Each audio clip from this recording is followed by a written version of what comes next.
धाराशिवमध्ये शेतकऱ्यांनी मंत्री गिरीश महाजनांचा ताफा अडवून धरला होता।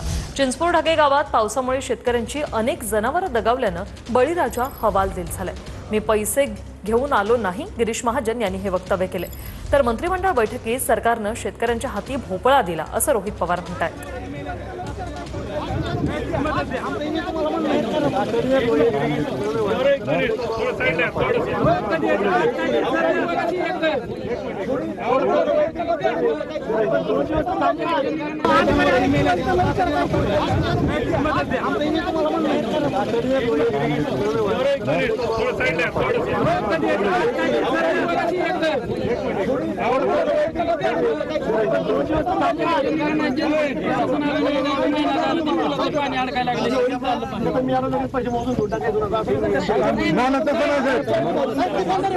कॅबिनेट मध्ये काय निर्णय घेतला हे मी जेव्हा बघितलं तेव्हा खऱ्या अर्थाने आपल्याला म्हणावं लागेल, भोपळा इथं असणाऱ्या शेतकऱ्याला मिळालेला आहे।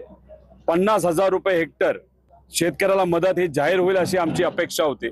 ओला दुष्काळ मराठवाड्यामध्ये, अहिल्यानगरमध्ये आणि ज्या ज्या ठिकाणी मोठ्या प्रमाणात पाऊस झालाय तिथं ते डिक्लेअर करतील अशी आमची अपेक्षा होती।